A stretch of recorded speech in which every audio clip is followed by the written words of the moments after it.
What's good, YouTube? Top Deck and Dark Hole back at you again with another deck profile. This is a deck profile for April 21st. The ban list. Oh, come on, that glare is terrible. This is going to be on Chaos Dragons. This is probably the deck that I'm going to be using for this format a lot. I'm also going to be doing another deck profile on my Infernities again for the April 21st ban list because I've made some changes to it and some updates, so I wanted to show you guys what's going on with that. So let's get into the deck profile. So obviously in every single Chaos Dragon deck build you play 3 Light Pulsars. Most people run 1, some people run 2, most people run 3. I mean, it really doesn't matter. I run 2, I like 2. 2 is consistent for me, 2 is perfect for me. I mean, his effect isn't all that good right now, but I could see some plays that are really good with it. Then obviously the Dad and Red Eyes Darkness Metal, pretty basic. And then I run 2 Darkstorm Dragons for the Dragon Shrine.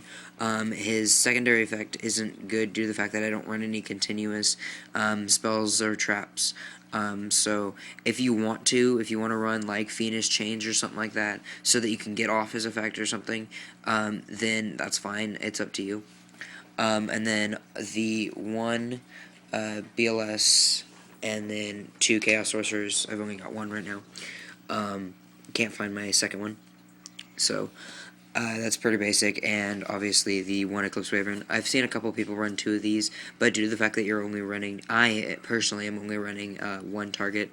1 of these is fine because if a second one goes to graveyard where you have no targets, your opponent gets to check the deck. So next cards, I run the Black Dragon Collapsus Spirit or something? I don't know. Serpent. Collapsus Serpent? I don't know. I can't pronounce his name. Never have been able to. Run 2 of those, and then 2 Wyvern Busters. This gets your rank 4 plays a lot easier, and they're dragons. I mean, they're good. They're light and dark, so. For the Lightsworn engine, I run 3 Rykos. This is pretty good, especially to go over Ophion and stuff like that. I've seen a couple of people running 2 Janes and a Raikou instead. I don't think it's enough milling. I personally like to just mill the hell out of my deck and then OTKU, so. And then that's also why I'm running 3 Lilas. It's your MST as well as the MSTs that you're running, so it's pretty good. And then a lot of people have been telling me to take these guys out because they're useless darks in your graveyard because all they do is they negated an attack. But there was a new ruling set on Necrogardener that if your opponent goes to declare an attack and you go, okay, activate Necrogardener's effect and chain with Necrogardener's effect, it ends their battle phase. I don't know if that is completely true. I looked it up and I don't think it's a correct ruling. I don't think it's a fair ruling, but I'm gonna do some more research on that. But I do like Necrogardener. It helps sometimes if you want to keep your Lila on the field for another turn or something so you can get some more mill. Necrogardener is really efficient. And then onto spells, I run 3 Dragon Shrine. That's why I'm running the Darkstorm Dragon. The second one is basically like if you resolve 2 of these and you get your Darkstorm Dragon and plus another dragon in the graveyard, then it's pretty good. But the third one, you don't send another normal monster because it's a Foolish Burial, which is for dragons, which is nice. So and then onto the 1-for-1s, a Dark Hole. God, that glare is completely bad. Dark Hole, and then if you have an Allure Darkness, still need to get 1. Foolish Burial, Charge of Light Brigade, 2 Solar Recharges. I've seen a lot of people running 3 of these. 2 is perfect with the 6 that I'm running, and most of the time I don't want to ditch these anyway. It's just the draw power of them, which is why I like him. Like, if I draw into 2 Raikos, like, I drew in a Charge of Light Brigade and a Lila one time, so I just Charge of Light Brigade, added a Raikou, summoned the Lila, popped a back row, Charge of Light Brigaded the Raikou, milled 2, so I milled a total of 8 cards in a turn, as well as drew 2 cards, so I thinned my deck out 10, which is really good, so. And then 2 lances. I like lance, even though most of the time I mill it. Sometimes when it gets in my hand, it's really good, so I prefer lance. I mean, I see a lot of people running, like, some tuners, like, I guess Galaxy Serpent would be a nice one, and Flamebow Guard, if you want to run those instead. That way you have some more targets for Dragon Shrine, as well as if you run, say, as well as the Darkstorm Dragon, if you run a Galaxy Serpent or Flamebow Guard, then you run a Silver's Cry, which would be nice, just special summon and get your synchros off and stuff. And then MSTs. So that's it for the main deck. I don't run any traps. If I get a hold of some breakthrough skills, I'll probably pop them in here. Breakthrough skills are really nice. I would run 3 of them due to the fact that you can activate the effect in Graveyard. Especially due to the fact that monster effects are very important in this format. So, onto the extra deck. Most of the stuff I have is rank 4s.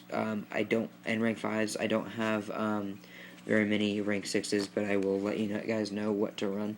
I have Gaga Cowboy. God, that glare though.